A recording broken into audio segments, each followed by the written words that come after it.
ടാൽറോപ്പിലെ കൂട്ടപ്പിരിച്ചുവിടലിൽ തൊഴിൽ വകുപ്പ് വിളിച്ച ചർച്ചയിൽ അന്തിമ തീരുമാനമായില്ല. കുടിശ്ശിക തീർപ്പാക്കാൻ മാനേജ്മെന്റ് ഒക്ടോബർ വരെ സമയം ആവശ്യപ്പെട്ടു. കമ്പനി പ്രവർത്തിച്ചത് നിയമവിരുദ്ധമായാണെന്ന് additional labour commissioner Satheesh Kumar KL പറഞ്ഞു. ചർച്ച തൃപ്തികരമല്ലെന്നും ചെയർമാൻ നേരിട്ട് പങ്കെടുക്കണമെന്നും ജീവനക്കാർ ആവശ്യപ്പെട്ടു. റിസ്വാൻ ഹുസൈൻ ചേരുന്നുണ്ട് വാർത്തയുടെ വിശദാംശങ്ങളുമായി. റിസ്വാൻ, ഏറെ ഈ ചർച്ചയ്ക്ക് മുൻപൊക്കെ വലിയൊരു ആത്മവിശ്വാസം ഉണ്ടായിരുന്നു ജീവനക്കാർക്ക്. പക്ഷേ ചർച്ച അവസാനിക്കുമ്പോൾ വീണ്ടും നിരാശയാണ് ഫലമല്ലേ? പൂർണ്ണമായും നിരാശ എന്ന് പറയാൻ സാധിക്കില്ല ഭദ്ര. കാരണം ഇന്നത്തെ ചർച്ചയിൽ പ്രധാനമായും ജീവനക്കാർ ഉന്നയിച്ചൊരു ആവശ്യം എന്ന് പറയുന്നത് ഈ ചെയർമാൻ ആയ സഫീർ ഈ ചർച്ചയിൽ പങ്കെടുക്കണം എന്നുള്ളതായിരുന്നു. പക്ഷേ ഇന്നത്തെ ചർച്ചയിൽ അദ്ദേഹം പങ്കെടുത്തിട്ടുണ്ടായിരുന്നില്ല.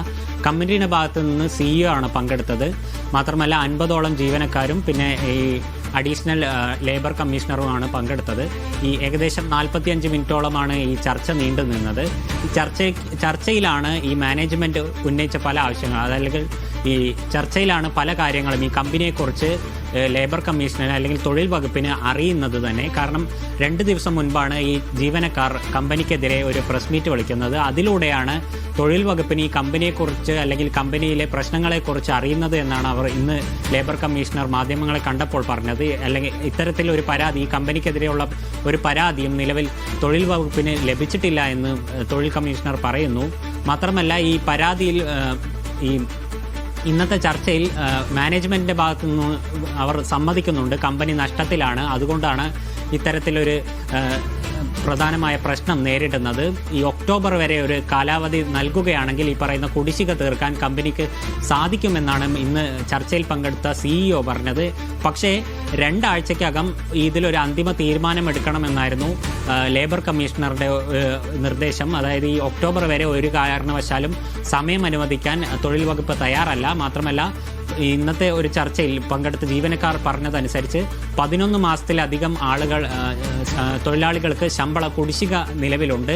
മാത്രമല്ല ഇവരെ 21 കമ്പനികളായിട്ടാണ്, അതായത് 2017 ഈ കമ്പനി ആരംഭിക്കുന്നത്.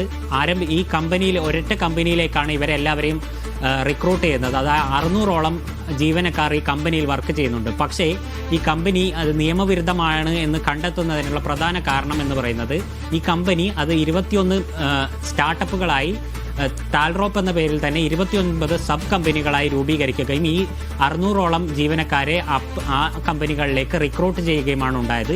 സ്വാഭാവികമായിട്ടും ഈ 600ഓളം കമ്പനി 600ഓളം ജീവനക്കാർ ഒരു കമ്പനിയുടെ കീഴിൽ വരുമ്പോൾ സ്വാഭാവികമായിട്ടും ഈ കൂട്ടപ്പിരിച്ചുവിടലിൽ അവർ വലിയൊരു നടപടി നേരിടേണ്ടി വരും. ആ നടപടി ഒഴിവാക്കാൻ വേണ്ടിയിട്ടാണ് ഈ കമ്പനി 21 സ്റ്റാർട്ടപ്പ് കമ്പനികളാക്കി മാറ്റി അതിലേക്ക് ഈ ജീവനക്കാരെ അങ്ങോട്ടേക്ക് റിക്രൂട്ട് ചെയ്തത് എന്നുള്ളൊരു കണ്ടെത്തൽ ഇന്ന് തൊഴിൽ വകുപ്പ് ഇന്നത്തെ ചർച്ചയിൽ ലഭ്യമായിട്ടുണ്ട്. തൊഴിൽ വകുപ്പിന് അതിനെതിരെ നടപടി സ്വീകരിക്കുമെന്നും ലേബർ കമ്മീഷണർ അറിയിച്ചിട്ടുണ്ട്. മാത്രമല്ല ഈ മാസം 25-ന് തന്നെ വീണ്ടും ചർച്ച നടത്താൻ തീരുമാനമായിട്ടുണ്ട്. ആ ചർച്ചയിൽ ഈ പറയുന്ന ചെയർമാനായ സഫീർ നിർബന്ധമായും പങ്കെടുക്കണമെന്നും കർശന നിർദ്ദേശം കൂടി ലേബർ കമ്മീഷൻ നൽകിയിട്ടുണ്ട്.